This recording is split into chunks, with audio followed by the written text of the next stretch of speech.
الحمدللہ رب العالمین والصلاة والسلام علی محمد الامین۔ اعوذ باللہ من الشیطان الرجیم، بسم اللہ الرحمن الرحیم۔ خواتین و حضرات، ہم سورہ اعراف کی آیت 175 سے درس کی ابتدا کر رہے ہیں۔ اس سے پیچھے رسولوں کی سرگزشتیں سنا کر ان سے استدلال کیا گیا۔ سیدنا موسیٰ کی پوری سرگزشت قریش کے سامنے رکھی گئی اور یہ بتایا گیا کہ جس طرح تم بنی اسماعیل کی حیثیت سے اس دعوت کے مخاطب ہوئے تھو، اسی طرح کبھی بنی اسرائیل بھی ہوئے تھے۔ پھر عہد فطرت کی یاد دہانی کرائی گئی اور یہ بات سمجھائی گئی کہ اگر پیغمبر نہیں آئے، دعوت نہیں پہنچی تو یہ چیز عذر نہیں بن جائے گی۔ دین کے مبادی اللہ تعالیٰ نے انسان کی فطرت میں الہام کر دیے ہیں، اپنی توحید کے معاملے میں اور اخلاقیات کے متعلق کوئی عذر وہاں مسموع نہیں ہوگا۔ تم اگر کچھ کہہ سکتے ہو تو تفصیلات کے بارے میں کہہ سکتے ہو، اس کے لیے پیغمبر کی ضرورت ہوتی ہے، اور جب پیغمبر آ جاتا ہے تو تفصیلات کے باب میں اللہ تعالیٰ مواخذہ بھی اسی وقت کرتے ہیں۔ یہ سب واضح کرنے کے بعد اب من حیث القوم یہود کی ایک تمثیل بیان کی ہے۔ ان کا نام نہیں لیا اس لیے کہ اس میں لب و لہجہ بہت سخت ہے، لیکن بنی اسماعیل کو یا قریش کو یہ سمجھایا جا رہا ہے کہ تمہیں اللہ کی آیتیں دی جا رہی ہیں، اللہ کا کلام تمہارے سپرد کیا جا رہا ہے، اللہ کی شریعت کے تم حامل بنائے جا رہے ہو، تم یہ رویہ اختیار نہ کرنا۔ تو ارشاد فرمایا ہے کہ وَاتْلُو عَلَيْهِمْ نَبَأَ الَّذِي آتَيْنَاهُ آيَاتِنَا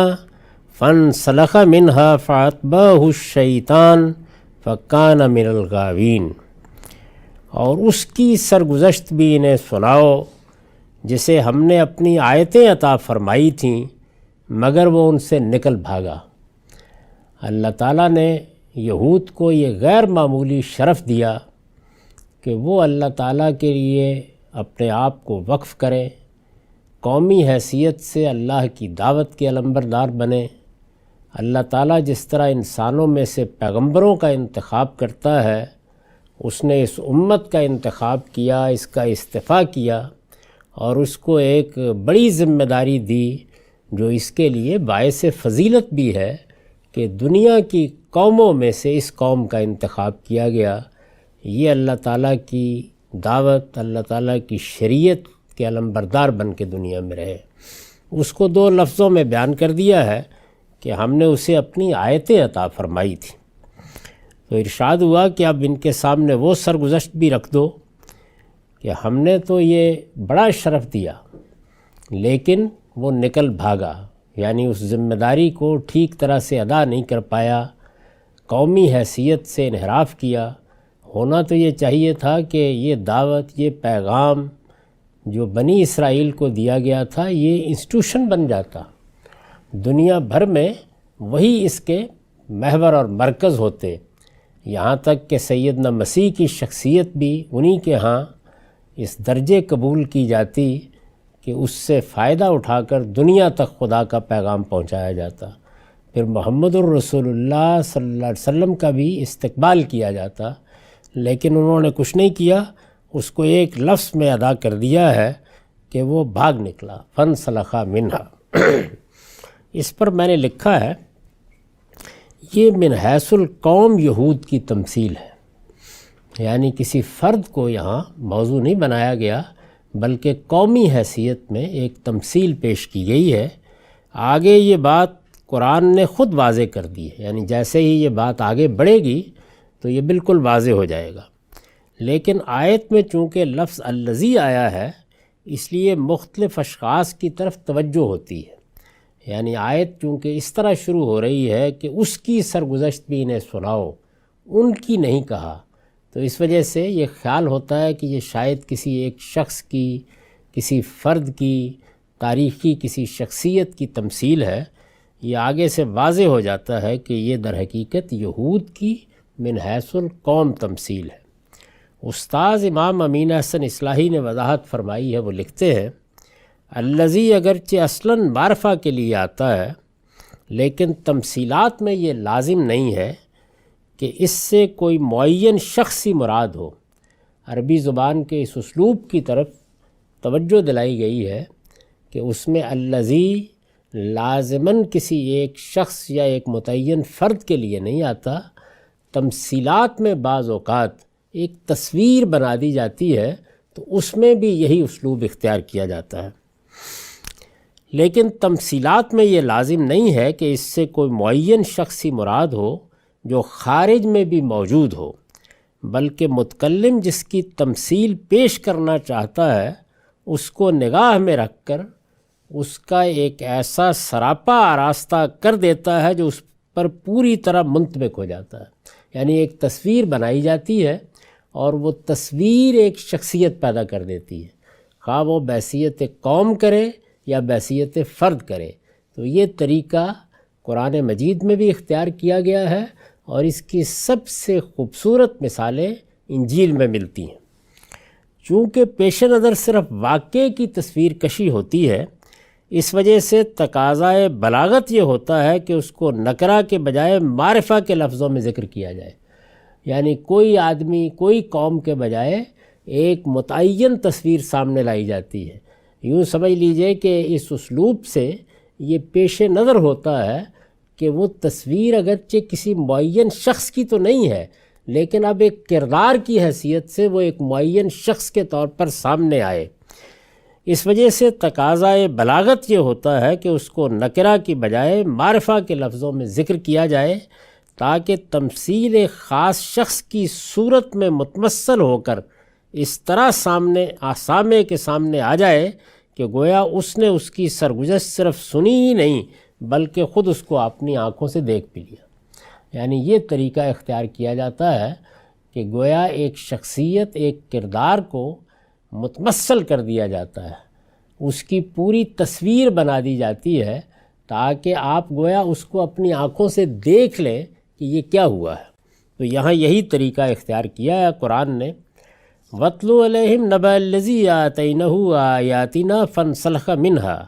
فَأَتْبَعَهُ الشَّيْطَانُ فَكَانَ مِنَ الْغَاوِينَ، اور اس کی سرگزشت بھی انہیں سناؤ جسے ہم نے اپنی آیتیں عطا فرمائی تھیں مگر وہ ان سے نکل بھاگا۔ اس پر لکھا ہے یعنی کتاب الہی کی جو تشریف و خلت انہیں عطا فرمائی گئی تھی بنی اسرائیل کو، یہود کو، وہ انہوں نے اتار پھینکی اور استاذ امام کے الفاظ میں بالکل ننگے الف بن کر رہ گئے۔ یعنی اللہ تعالیٰ نے تو ایک پیرہن دیا تھا، قوم اس پیرہن کے ساتھ دنیا کے سامنے کھڑی رہے۔ وہ پیرہن ہدایت کا پیرہن تھا، وہ اللہ تعالیٰ کی طرف سے ایک خلت تھا، ایک انعام تھا، ایک فضیلت تھی، اور اس کے ساتھ ظاہر ہے کہ ایک بڑی ذمہ داری بھی، لیکن انہوں نے اس کو اتار کر اپنے آپ کو بالکل برہنہ کر لیا۔ اس کے بعد ارشاد فرمایا کہ اس کا نتیجہ کیا نکلا؟ فَأَتْبَعَهُ الشَّيْطَانُ، اس کا نتیجہ یہ ہوا کہ شیطان اس کے پیچھے لگ گیا، یعنی جس کی یہ تمثیل ہے شیطان اس کے پیچھے لگ گیا۔ فَكَانَ مِنَ الْغَاوِينَ، یہاں تک کہ وہ گمراہوں میں شامل ہو کر رہا۔ شیطان پیچھے لگ گیا، یہ اس سنت الہی کے مطابق ہوا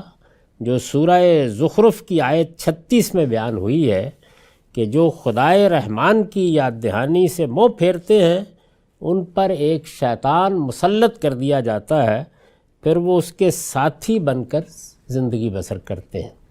وَمَنْ يَعْشُ عَنِ الرَّحْمَنِ وَمَنْ يَعْشُ عَنْ ذِكْرِ الرَّحْمَنِ نُقَيِّضْ لَهُ شَيْطَانًا، یہی ہوتا ہے۔ اس کو ایک قاعدے کی حیثیت سے سورہ زخرف میں بیان فرمایا، یہاں اسی کا اطلاق کیا ہے اور ان لفظوں میں کیا ہے کہ مگر وہ ان سے نکل بھاگا۔ اس کا نتیجہ یہ ہوا کہ شیطان اس کے پیچھے لگ گیا۔ اس سے یہ بات بھی واضح ہوئی کہ شیطان کب پیچھے لگتا ہے، یعنی انسان جب اپنے پاؤں پر خود کلہاڑی مارتا ہے، اللہ کی ہدایت کو اٹھا کر ایک طرف رکھ دیتا ہے، جو ذمہ داری اسے دی جاتی ہے اس کو پورا کرنے کے لیے تیار نہیں ہوتا، تو گویا وہ سارے اسباب خود فراہم کر دیتا ہے اپنے ارادے سے، اپنے عمل سے، کہ جس کے بعد شیطان کو موقع ملتا ہے کہ اب وہ بھی اپنا کارنامہ انجام دے۔ یعنی اگر انسان اللہ کے ساتھ وفاداری میں کھڑا ہو، اس کا پورا تعلق اپنے پروردگار سے ہو، وہ غلطی اور کوتاہی کے بعد اپنے ربی کی طرف رجوع کرتا ہو، وہ جو ذمہ داری اسے دی گئی ہے اس کو ادا کرنے کے لیے کمر بستہ رہے۔ غلطیاں کوتاہیاں تو انسانوں سے ہوں گی، لیکن اگر اس کا رخ سیدھا ہے، اس کا بھروسہ اپنے رب پر ہے، اس نے اپنے آپ کو اپنے پروردگار کے سپرد کر رکھا ہے اور وہ ہر معاملے میں اسی کو ملجا، اسی کو منجا سمجھتا ہے، تو پھر اس کے بعد اللہ تعالیٰ کسی شیطان کو موقع نہیں دیتے کہ وہ اس پر سوار ہو جائے۔ لیکن اگر یہ برعکس ہو تو پھر ظاہر ہے کہ شیاطین کے لیے موقع نکل آتا ہے۔ تو وہاں پر بھی جو فرمایا کہ وہ من یعش عن ذکر الرحمن، جو رحمان کی یاد دہانی سے گریزاں ہو جاتا ہے، اس کو بھلا بیٹھتا ہے، یہ ان کے ساتھ ہوتا ہے۔ اس کے بعد ارشاد ہوا وَلَوْ شِئْنَا لَرَفَعْنَاهُ بِهَا وَلَكِنَّهُ أَخْلَدَ إِلَى الْأَرْضِ وَاتَّبَعَ هَوَاهُ،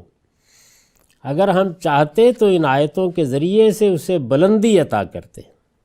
یعنی جو اللہ کا قانون ہے اس قانون کے مطابق اگر وہ ان آیتوں کے سچے خیرخواہ بنتے، ان آیتوں کے حاملین بن کر رہتے، ان آیتوں سے خود بھی ہدایت پاتے اور انسانوں کے لیے بھی ہدایت کا اہتمام کرتے، تو ارشاد فرمایا کہ اس کا نتیجہ بلندی ہوتی، باطن کی بھی ظاہر کی بھی۔ اس پر میں نے لکھا ہے یعنی اس قانون کے مطابق چاہتے جو ہم نے ان لوگوں کے لیے مقرر کر رکھا ہے جنہیں ہم اپنی آیتوں سے نوازتے ہیں۔ اللہ کے کچھ سنن ہیں، اللہ کے کچھ قوانین ہیں جو بندوں سے متعلق اس نے بنا رکھے ہیں، جس طرح طبعی قوانین اپنا کام کرتے ہیں وہ قوانین بھی اسی طرح اپنا کام کرتے ہیں۔ تو یہاں اس کا حوالہ دیا ہے کہ جو ذمہ داری دی گئی تھی، جو فضیلت عطا ہوئی، جو پیرہن پہنایا گیا، جو خلت ان کو عطا کی گئی، اگر یہ اس کے قدر شناس ہوتے تو اللہ تعالیٰ ان کو دنیا اور آخرت میں بلندی عطا فرماتے۔ یعنی اس قانون کے مطابق چاہتے جو ہم نے ان لوگوں کے لیے مقرر کر رکھا ہے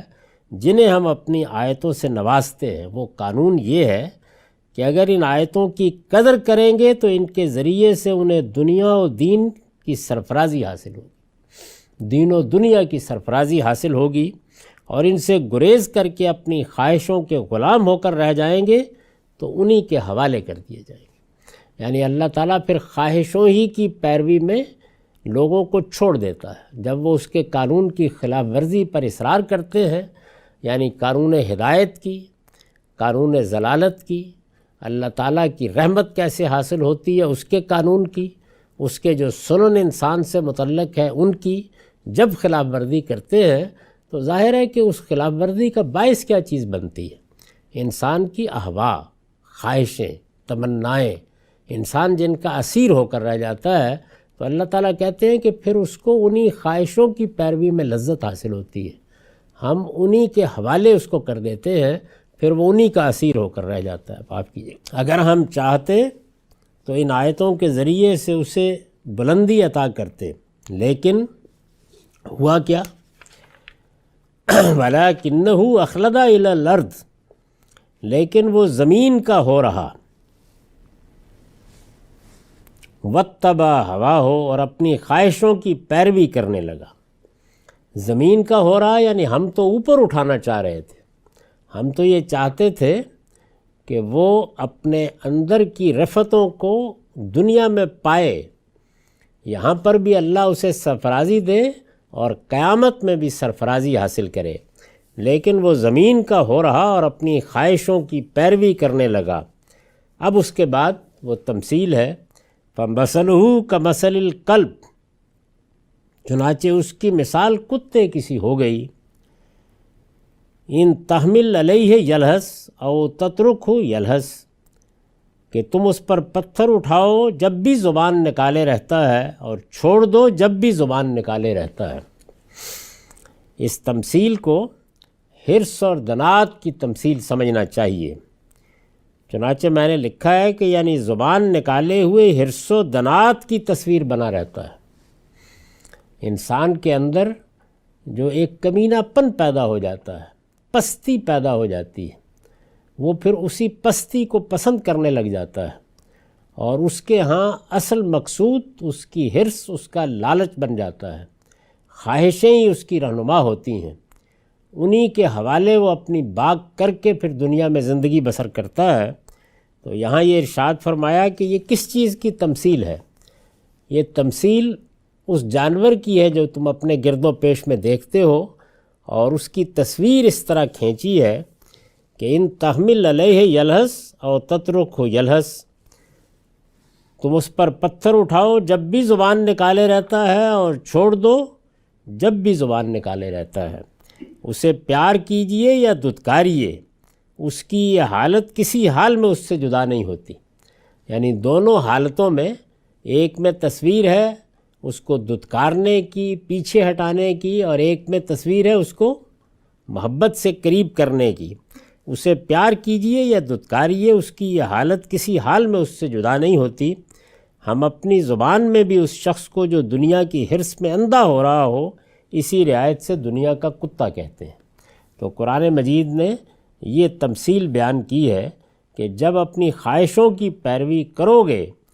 تو پھر انسانیت کے مرتبے سے گر جاؤ گے۔ خواہشوں کی پیروی، جبلت کی اسارت، یہ جانوروں کا کام ہے۔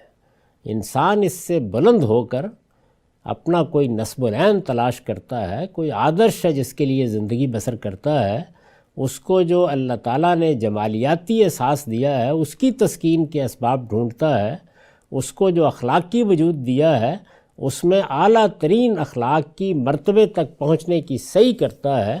اس کو جو علم و عقل سے نوازا ہے وہ اس کے حقائق کو دریافت کرنے کی کوشش کرتا ہے۔ تو اگر وہ اپنے اس فریضے کو بھول جائے، اپنی اس شخصیت کو فراموش کر دے، اپنے ان خصائص سے گریزاں ہو جائے اور صرف جبلتوں اور خواہشوں کا پیرو ہو، تو پھر اس میں اور ایک جانور میں کوئی فرق نہیں ہے۔ چنانچہ اس کی مثال کتے کی سی ہو گئی کہ تم اس پر پتھر اٹھاؤ جب بھی زبان نکالے رہتا ہے، اور چھوڑ دو جب بھی زبان نکالے رہتا ہے۔ اب دیکھیے اس کو کھول دیا، فرمایا ذالک مثل القوم الذین کذبوا بآیاتنا، یہ اس قوم کی تمثیل ہے جس نے ہماری آیتوں کو جھٹلا دیا۔ یعنی یہ گویا مثال کسی معین شخص کی نہیں بلکہ ایک قوم کی، ایک گروہ کی مثال ہے۔ تو فرمایا کہ فَقْصُصِ الْقَصَصَ لَعَلَّهُمْ يَتَفَكَّرُونَ، سو یہ سرگزشت انہیں سناؤ تاکہ یہ سوچیں۔ سا مثلا القوم الذین کذبوا بآیاتنا، کیا ہی بری تمثیل ہے اس قوم کی جس نے ہماری آیتوں کو جھٹلایا۔ کذبوا بآیاتنا وانفسہم کانوا یظلمون، اور آپ اپنے ہی اوپر ظلم کرتی رہی۔ تو اس سے بات واضح ہو گئی کہ یہ کس قوم کی تمثیل ہے، اور یہ خود بتا دیا کہ سا مثلا القوم الذین کذبوا بآیاتنا، بڑی ہی بری تمثیل ہے۔ یعنی گویا بلندی کو جب انہوں نے چھوڑ دیا اور پستی کو اختیار کر لیا، اور اتنا بڑا شرف پانے کے بعد کہ دنیا کی قوموں میں سے اللہ تعالیٰ نے ایک قوم کا اپنے لیے انتخاب کر لیا، اصطفیٰ کر لیا، پیغمبری کے منصب پر اسے فائز کر دیا، نبوت اس کے لیے خاص کر دی۔ سیدنا ابراہیم علیہ السلام کے بعد بتدریج نبوت ذریت آدم ہی میں رہی، ذریت ابراہیم ہی میں رہی ہے۔ یعنی پہلے بنی اسرائیل میں اور آخری پیغمبر بنی اسماعیل میں آئے ہیں۔ پھر دنیا بھر کے لیے گویا ہدایت، اور دنیا بھر کے لیے اللہ تعالیٰ کی رحمت، اور جس کو قرآن مجید اتمام نعمت کہتا ہے، وہ سب ایک ہی ذریعے سے ہوا ہے، اور وہ کیا ہے؟ ذریت ابراہیم۔ اتنا بڑا شرف، اتنی بڑی فضیلت، لیکن اس کا حق انہوں نے ادا نہیں کیا، اور حق کیا ادا کرتے، اس کے برعکس اپنی خواہشوں کے اسیر ہو کر رہ گئے۔ کیا ہی بری تمثیل ہے اس قوم کی جس نے ہماری آیتوں کو جھٹلایا اور آپ اپنے ہی اوپر ظلم کرتی رہی۔ اس پر میں نے لکھا ہے اس سے یہ بات واضح ہو گئی کہ یہ تمثیل کسی خاص شخص کی تمثیل نہیں ہے، بلکہ اس قوم کی تمثیل ہے جس نے اللہ کی آیتوں سے بہرہ یاب ہونے کے بعد انہیں جھٹلا دیا۔ یعنی اللہ تعالیٰ نے پیغمبروں کو اپنی آیتیں دیں، پیغمبروں کو صحائف دیے، پیغمبروں کو قوموں کی طرف بھیجا، وہاں فرد کا انتخاب ہوتا رہا۔ یہاں یہ عنایت ایک پوری قوم پر ہوئی، اس کو تیار کرنے کے لیے پے در پے ان کے آبا کو نبوت دی گئی، یعنی سیدنا ابراہیم، پھر ان کے بعد سیدنا یعقوب، پھر ان کے بعد آگے اسحاق، یعقوب، یوسف، گویا پے در پے، تاکہ ایک نئی قوم پیدا ہو۔ یہ جو پیغمبر جن کا میں نے ذکر کیا، وہ اسحاق ہوں، یعقوب ہوں، یوسف ہوں، یہ کسی اور قوم کی طرف نہیں بھیجے گئے، یعنی یہ گویا ذریت ابراہیم کے پیغمبر ہیں کہ ذریت ابراہیم اللہ تعالیٰ کی ہدایت پا کر اپنے ان آبا کے ذریعے سے تیار ہو جائے اس بڑے منصب کے لیے۔ اور اس کے بعد پھر یہ کہا گیا کہ آپ دیکھتے ہیں کہ یہ پیغمبروں کی اولاد، یہ ابراہیم کی اولاد، یہ اسحاق کی اولاد، یہ یعقوب کی اولاد، یہ یوسف کی اولاد، جس کی بہت سی نشانیاں انہوں نے اپنی آنکھوں سے دیکھ لیں، اور اس کے بعد اللہ تعالیٰ نے ان کو تیار کرنا شروع کیا کم و بیش 500 سال میں، تو اس میں پھر یہ اس قابل ہو گئے کہ اب ان کی طرف سیدنا موسیٰ کی بعثت ہو اور یہ اس منصب پر فائز کیے جائیں۔ تو یہ پوری تاریخ پیچھے سنائی جا چکی ہے، یہاں مثال دی اس بات کی کہ اللہ نے اس قوم کو اپنی آیتوں سے بہرہ یاب کیا، لیکن انہوں نے اسے جھٹلا دیا۔ قرآن کے طالب علم جانتے ہیں کہ اس سے مراد یہود ہی ہو سکتے ہیں، یعنی اس موقع کے اوپر گویا لفظ استعمال کرنے کی ضرورت نہیں ہے، کیونکہ تمثیل میں لب و لہجہ بہت سخت ہے، تو اس کو حجاب میں رہنے دیا، لیکن ہر شخص سمجھ لیتا ہے کہ کس کی بات ہو رہی ہے۔ تو ارشاد فرمایا کہ کیا ہی بری تمثیل ہے اس قوم کی جس نے ہماری آیتوں کو جھٹلایا اور آپ اپنے ہی اوپر ظلم کرتی رہی۔ اس کے بعد ارشاد ہوا من یہد اللہ فہو المہتدی ومن یضلل فاولئک ھم الخاسرون۔ حقیقت یہ ہے کہ جن کو اللہ ہدایت بخشے وہی ہدایت پانے والے ہیں، اور جن کو وہ اپنے قانون کے مطابق گمراہ کر دے وہی نامراد ہوتے ہیں۔ یہ جو بار بار ذکر کرنا پڑتا ہے اور وضاحت کرنا پڑتی ہے کہ اپنے قانون کے مطابق، تو چونکہ اللہ تعالیٰ نے مختلف جگہوں پر یہ بتا دیا ہے کہ یہ ہدایت، یہ ضلالت، یہ گمراہی، یہ ایک قاعدہ ہے، ایک ضابطہ ہے، ایک سنت الہی ہے جس کے مطابق حاصل ہوتی ہے۔ ایک بار یہ بیان کر دیا تو اس کے بعد ظاہرہ ہر جگہ اس کو مقدر سمجھنا چاہیے، مان کر آیت کو جاننا چاہیے، اسی کو یہاں واضح کیا ہے۔ من یہد اللہ فہو المہتدی ومن یضلل فاولئک ھم الخاسرون۔ حقیقت یہ ہے کہ جن کو اللہ ہدایت بخشے وہی ہدایت پانے والے ہیں، اور جن کو وہ اپنے قانون کے مطابق گمراہ کر دے وہی نامراد ہوتے ہیں۔ اس پر نوٹ ہے، یہ نبی صلی اللہ علیہ وسلم کے لیے تسلی اور قریش کے لیے تہدید و وعید ہے، یعنی رسالت مآب صلی اللہ علیہ وسلم کو یہ بات اس لیے کہی جا رہی ہے کہ آپ اطمینان رکھیں کہ اللہ کے قانون کے مطابق ہی ہدایت ملنی ہے، اور اللہ کے قانون کی خلاف ورزی کرنے کے نتیجے ہی میں اللہ تعالیٰ شیطانوں کے حوالے کر دیتا ہے انسانوں کو۔ تو چونکہ یہ قانون طے ہو چکا ہے، یہ قاعدہ بن چکا ہے، تو اس لیے اب آپ بھی اپنی ذمہ داری ادا کریں اور اس خواہش میں مبتلا نہ ہو کہ آپ کی تمناؤں کے مطابق آپ کی قوم ایمان لے آئے گی۔ نہیں، اللہ کا قانون جو تقاضا کرے گا اسی کے مطابق ہدایت ملے گی، اور اللہ کا قانون جو تقاضا کرے گا اسی کے مطابق یہ گمراہی کے حوالے ہوں گے۔ تو اس میں ظاہر ہے کہ رسول اللہ صلی اللہ علیہ وسلم کے لیے تسلی ہے، یہ نبی صلی اللہ علیہ وسلم کے لیے تسلی اور قریش کے لیے تہدید و وعید ہے، یعنی ان کے لیے گویا اللہ تعالیٰ کی طرف سے ایک شدید نوعیت کی تہدید ہے کہ خدا کے بندو، اتنے بڑے شرف سے اب تمہیں ممتاز کیا جا رہا ہے دنیا کے لیے، اب تم قیامت تک اللہ تعالیٰ کی ہدایت اور اللہ تعالیٰ کے دین کے علمبردار بنائے جا رہے ہو۔ تمہیں یہ ذمہ داری دی جا رہی ہے کہ اگر اس سے پہلی قوم تمہارے ہی باپ کی اولاد اس میں خائن ثابت ہوئی ہے تو تم کم سے کم اس امانت کا حق ادا کرو۔ یہ سب اس لیے کیا جا رہا ہے۔ مطلب یہ ہے کہ ہدایت و ضلالت یعنی گمراہی، مطلب یہ ہے کہ ہدایت و ضلالت کے معاملے میں خدا کا ایک قانون ہے۔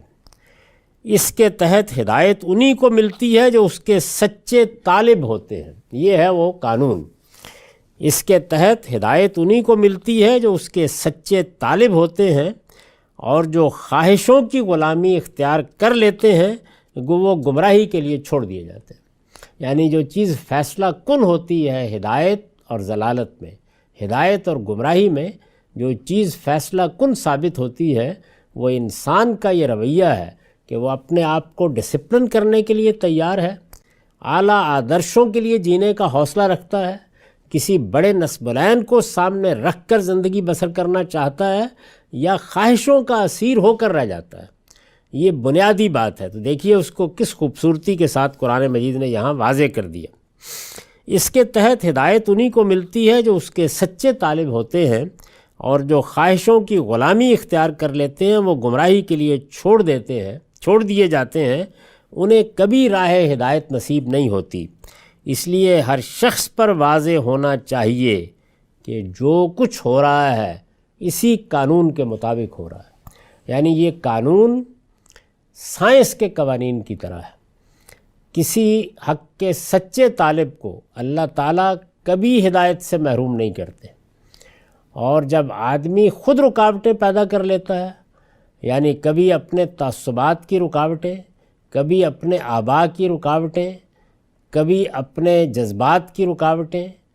کبھی جس پس منظر سے وہ اٹھا ہوتا ہے اس کی رکاوٹیں، یہ معانے اگر انسان دور کر لے اور یہ فیصلہ کر لے کہ مجھے سچائی کے پیچھے جانا ہے،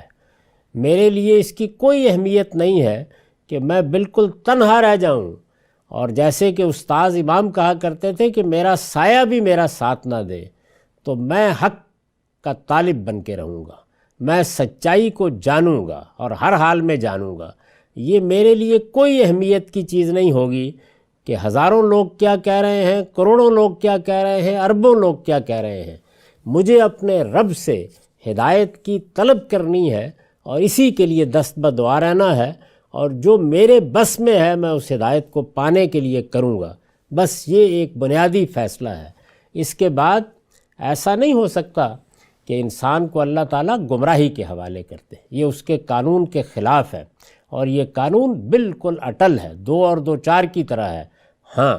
خطائیں اس کے بعد بھی ہوتی ہیں، وہ علم میں بھی ہوتی ہیں، وہ عمل میں بھی ہوتی ہیں، لیکن وہ انسان کے راستے کی نہ دنیا میں رکاوٹ بنتی ہیں نہ آخرت میں بنیں گی۔ وہاں پر بھی ظاہر ہے کہ بحیثیت مجموعی انسان کے رویے کی بنیاد پر فیصلہ کیا جائے گا۔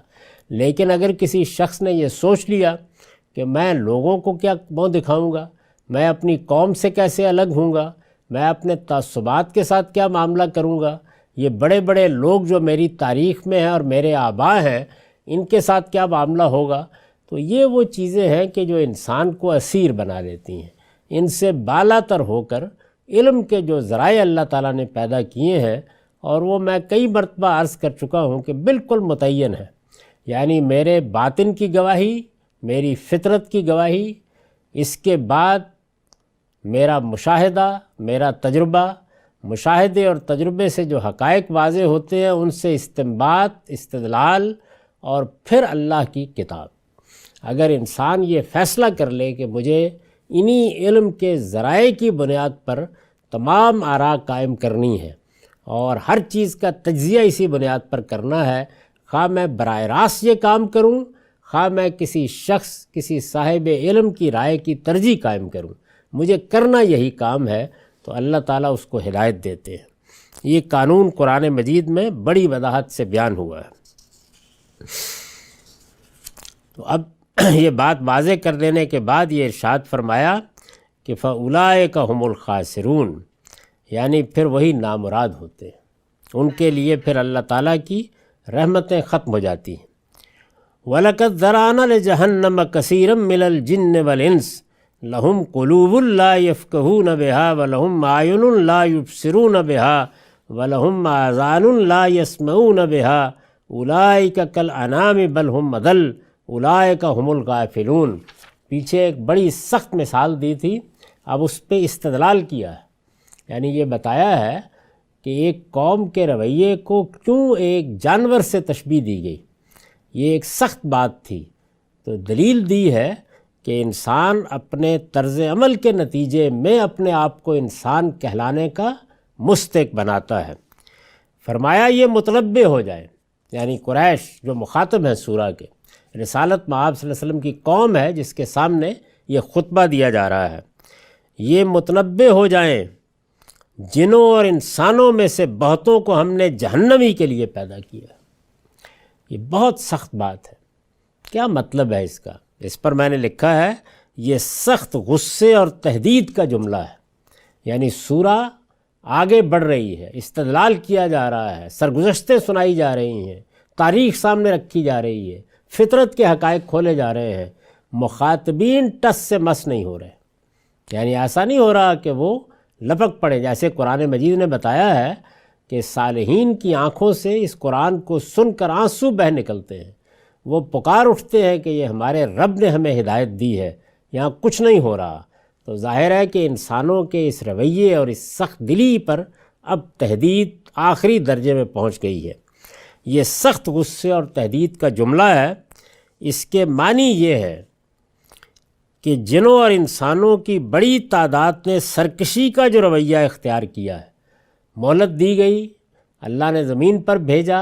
ایک بہت بڑے نتیجے کے لیے، ابدی زندگی، یعنی اس کائنات کا پروردگار ہمیشہ سے ہے،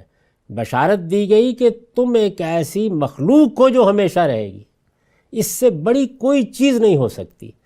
تو یہ سب دینے کا فیصلہ کیا گیا، لیکن جنوں اور انسانوں کی بڑی تعداد نے سرکشی کا رویہ اختیار کر لیا۔ اس کے معنی یہ ہیں کہ جنوں اور انسانوں کی بڑی تعداد نے سرکشی کا جو رویہ اختیار کیا ہے، اس کے بعد تو یہی کہا جا سکتا ہے کہ ہم نے انہیں پیدا ہی جہنم کے لیے کیا تھا۔ یہ گویا تہدید اس پہلو سے ہے، چنانچہ آگے وضاحت کر دی ہے کہ وہ کیوں جہنم کا ایندھن بننے والے ہیں، یعنی آگے بتایا ہے کہ وہ کیسے اس قانون کی زد میں آئے ہیں۔ فرمایا ہے کہ حقائق کو سمجھنے اور ان کے مطابق زندگی بسر کرنے کے لیے جو صلاحیتیں ہم نے انہیں دی تھیں ان سے انہوں نے کوئی فائدہ نہیں اٹھایا، اس کا نتیجہ یہ ہے کہ ان کی پیدائش کا مقصد ہی یہ ہو کر رہ گیا ہے کہ پیدا ہوں، زندگی گزاریں اور جہنم رسید ہو جائے۔ تو یہ اصل میں نتیجے کے لحاظ سے بات کو بیان کیا ہے، جیسے کہ کبھی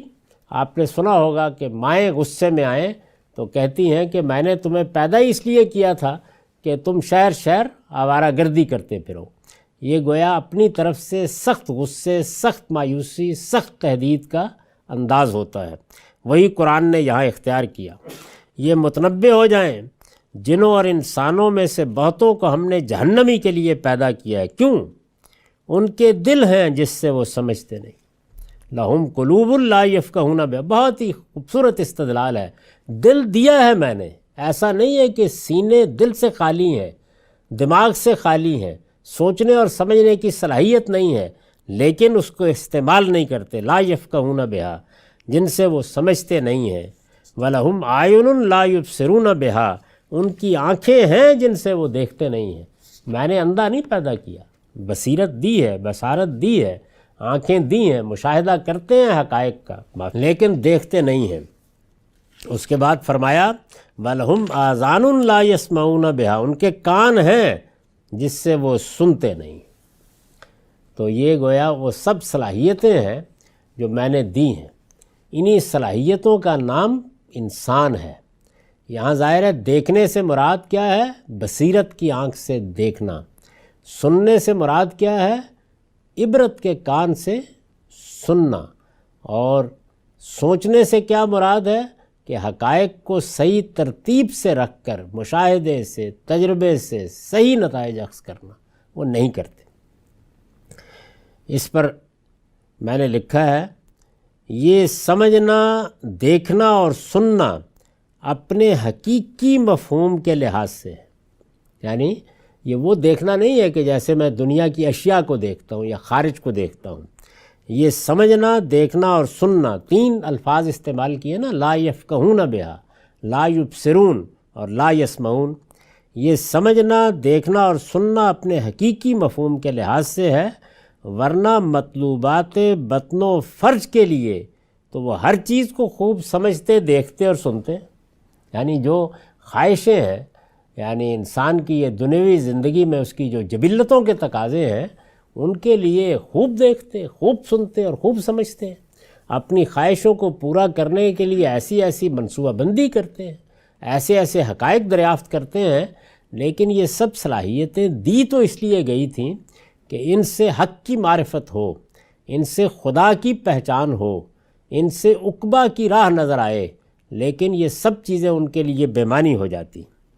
تو ارشاد فرمایا کہ پیچھے ہم نے جو مثال دی ہے سمجھو اس کو، اولئک کالانعام۔ اب بتاؤ کہ اگر نہ آنکھیں بصیرت کی نگاہ رکھیں، نہ کان کسی چیز سے، کسی آواز سے، کسی صدا سے، کسی نوا سے، کسی پیغمبر کی بات سے عبرت حاصل کریں، اور نہ تمہارے دل کسی سمجھنے کے لیے تیار ہوں کسی چیز کو، نہ دماغ سوچنے کے لیے تیار ہوں، تو اس کے بعد پھر کیا محض اس سراپا کو دیکھ کر کہا جائے کہ تم انسان ہو؟ فرمایا کہ وہ چوپایوں کی طرح ہیں، اولئک کالانعام،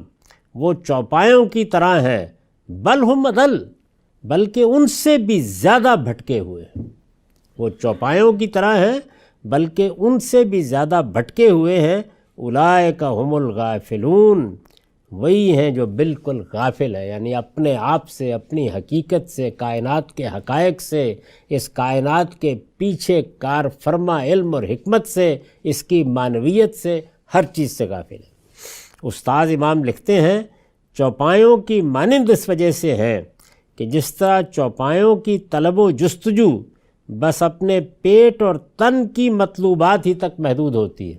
یعنی یہ جسم آرام چاہتا ہے، یہ جسم کھانا چاہتا ہے، یہ پینا چاہتا ہے، یہ اپنے لیے آسائشیں چاہتا ہے، بس یہ مطلوبات ہیں جو ان کا اصلی ہدف ہوتے ہیں۔ اسی طرح ان کی تگ و دو بھی اپنی مادی ضروریات و خواہشات ہی تک محدود ہے، اور چوپایوں سے زیادہ بے عقل اس وجہ سے ہے کہ چوپائے بہرحال اپنی جبلت کی تمام صلاحیتوں سے فائدہ اٹھاتے ہیں، اس میں وہ کوئی کسر نہیں اٹھا رکھتے، لیکن انسان کی فطرت کے اندر قدرت نے جو اعلیٰ صلاحیتیں رکھی ہیں،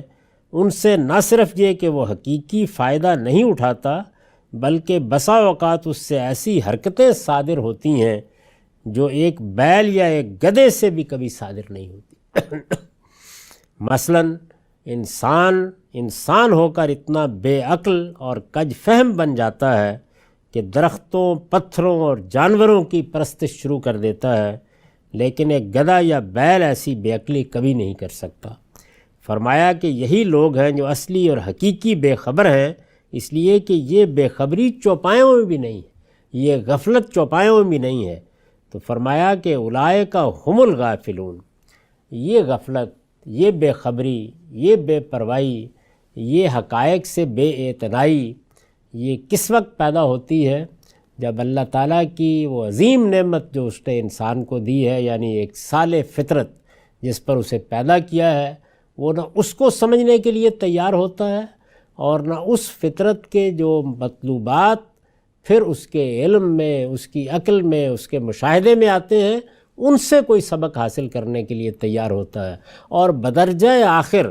جب اللہ کے پیغمبر آ کر دل کے دروازوں پر دستک دیتے ہیں، جب حقائق کو واضح کرنا چاہتے ہیں، اس وقت بھی آنکھ اٹھا کر نہیں دیکھتا۔ آنکھ اٹھا کر دیکھنا تو ایک طرف رہا، ان کی مخالفت کے لیے اٹھ کھڑا ہوتا ہے، ان کو ہدف متعین بنا لیتا ہے، ان کو اذیتیں دینا شروع کر دیتا ہے، ان کی جان لینے کے درپے ہو جاتا ہے۔